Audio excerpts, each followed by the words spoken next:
गुरुदेव और मगैत के चरणों में कोटि कोटि नमन। आप सभी को प्रणाम।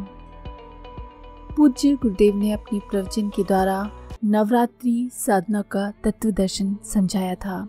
आइए उसका हम श्रवण करते हैं। गायत्री मंत्र हमारे साथ साथ बोलिए। ओम भूर्भुवः स्वः तत्सवितुर्वरेण्यं भर्गो देवस्य धीमहि धियो यो नः प्रचोदयात्। मित्रों, नवरात्र अब समाप्त होने जा रही है। आइए विचार करें, इन दिनों हमने क्या किया व किस लिए किया। इन दो प्रश्नों के उत्तर ठीक तरह से सोच लेंगे तो ये संभावना भी साकार होती चली जाएगी कि इससे हमें क्या मिलना चाहिए व क्या फायदा होना चाहिए। आपकी सारी गतिविधियों पर हमने दृष्टि डाली, पर उसमें से ये निष्कर्ष निकालते हैं कि आपको अपने स्वाभाविक ढर्रे में हेरफेर करना पड़ा है। स्वाभाविक ढर्रा ये था कि आप बहुत देर तक सोए रहते थे। दिन में जब नींद आ गई सो गए, रात्रि देर तक लगे रहे। अब हमने आपको दबोच लिया है कि सवेरे 3:30 बजे उठना चाहिए। उठना ही पड़ेगा। नहाने का मन नहीं है, नहाना ही पड़ेगा। ये क्या है? ये हमने आपको दबोच दिया व पुराने ढर्रे से आमूलचूल हेरफेर कर दिया है। आप क्या खाते थे हमें क्या मालूम। आप नींबू का अचार भी खाते थे, पापड़ भी खाते थे, चटनी भी खाते थे, जाने क्या क्या खाते थे। हमने आपको दबोच दिया, कहा ये नहीं चल सकता, ये खाना पड़ेगा व अपने पर अंकुश लगाना पड़ेगा। टाइम का आपका कोई ठिकाना नहीं था। जब चाहा तब बैठ गए। मन आया तो पूजा कर ली, नहीं आया तो नहीं की। अब आपको व्रत व संकल्प के बंधनों में बांधकर हमने दबोच दिया कि 27 माला तो नियमित रूप से करनी ही होगी। 2.5 घंटे तो बैठना ही पड़ेगा। संकल्प लेने के बाद उसे पूरा नहीं करेंगे तो गायत्री माता नाराज हो जाएंगी। आपको पाप लगेगा, आप नरक में जाएंगे, अनुष्ठान खंडित हो जाएगा। ये डर आपको दिखाकर आपको दबोच दिया गया। पूर्व की गतिविधियों में हेरफेर करके आपको इस बात के लिए मजबूर कर दिया गया कि जो आदतें अपने स्वभाव में नहीं हैं उनका पालन भी करना आना चाहिए। क्या 9 दिन मात्र काफ़ी नहीं है? नहीं, 9 दिन काफ़ी नहीं है। ये अभ्यास है सारे जीवन को कैसे जिया जाना चाहिए उसका। आप इस शिविर में आकर और कुछ सीख पाए कि नहीं, पर एक बात अवश्य नोट करके जाना। क्या वो है अध्यात्म की परिभाषा, अर्थात साइंस ऑफ सोल। अपने आप को सुधारने की विद्या, अपने आप को संभालने की विद्या, अपने आप को समुन्नत करने की विद्या। आपने तो ये समझा है कि अध्यात्म अर्थात देवता को जाल में फंसाने की विद्या, देवता की जेब काटने की विद्या। आपने ये समझ रखा है ना।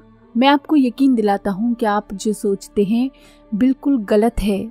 जब तक बेवकूफ़ी से भरी बेकार बातें आप अपने दिमाग में जड़ जमाए बैठे रहेंगे, तब तक आप भटकते ही रहेंगे, झक ही मारते रहेंगे, खाली हाथ मारे मारे फिरेंगे। आप देवता को समझते क्या हैं? देवता को कबूतर समझ रखा है जो दाना फैला दिया और चुपके चुपके कबूतर आने लगे। बहेलिया रास्ते में छिपकर बैठ गया, झटका दिया और कबूतर रूपी देवता फंस गया।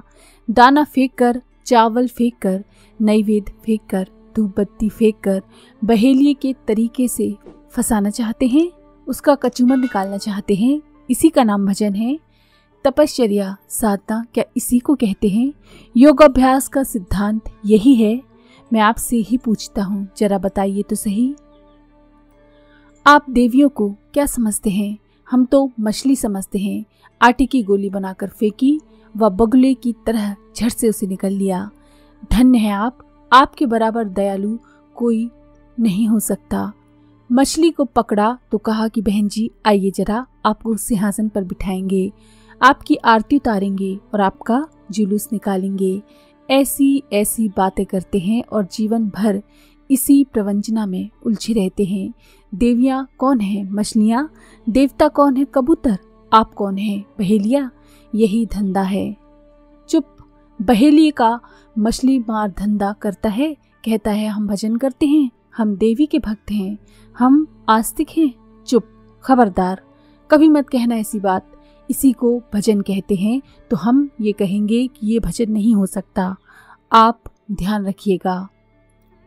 आप अपने ख्यालों को सही कीजिए, अपने विचारों को सही कीजिए, अपने सोचने के तरीके को बदलिए, ये हम आपको कहते हैं। मित्रों, मैं आपसे कह रहा था कि आप एक सिद्धांत यहाँ से नोट करके ले जाना कि अध्यात्म का अर्थ होता है अपने आप को सही करना। साइंस ऑफ सोल, ये आत्मा को चेताने का विज्ञान है, चमत्कारों, मैजिक व सिद्धियों का विज्ञान नहीं है। सीधा साधा सा अर्थ है अपने आप को कैसे सही रखा जाए। ये प्रशिक्षण देने की विद्या। जब आप अपने आप को सही कर लेते हैं तो यकीन रखिए कि आपकी सभी समस्याओं का हल स्वतः हो जाता है। फिर एक भी समस्या ऐसी नहीं जो ठीक ना हो सके।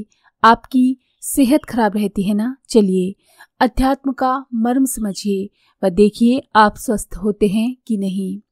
बीमारियों से हमने एक बार पूछा, क्यों बहन जी आप मारी मारी फिरती हैं, चाहे जिस पर हमला कर देती हैं, चाहे जिसको मार देती हैं, ये क्या बात है। बीमारियों ने कहा, जो हमें बुलाता है हम उसके पास जाते हैं। मनुष्य अपने असंयम द्वारा हमें हमेशा आवाज देता रहता है, बुलाता रहता है, तो हम उसी के साथ बनी रहती हैं।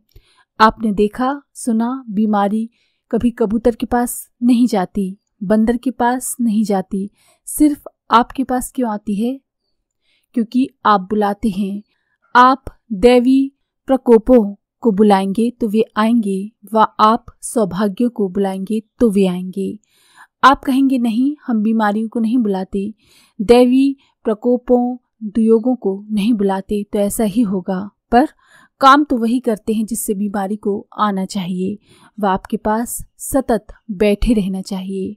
आप अपनी जीभ पर लगाम लगाइए, इंद्रियों पर नियंत्रण कीजिए, टाइम टेबल को ठीक कीजिए, तब देखिए कि क्या होता है, आपको कौन बीमार करता है। गांधी जी 30 साल की उम्र के थे, आंतें सूख गई थीं, रोज एनीमा से दस्त कराते थे। उन्होंने लिखा है कि जब वे दक्षिण अफ्रीका में थे तो सोचते थे कि यही कोई 5 बरस और जिएंगे। एनीमा सेट कोई उठा ले गया, वह जंगल में फंस गए तो बेमौत मारे जाएंगे। जिंदगी का अब कोई ठिकाना नहीं, लेकिन ऐसा नहीं हुआ। गांधी जी ने अपने आप को ठीक कर लिया, सुधार लिया, अपना हार्ट ठीक कर लिया, तो आंतें भी उसी क्रम से ठीक होती चली गईं। 80 वर्ष की उम्र में वे मरे। मरने से पहले वे कहते थे, अभी हम 120 साल तक जिएंगे। मेरा ख्याल है कि वे जरूर जिए होते यदि गोली का शिकार नहीं होते।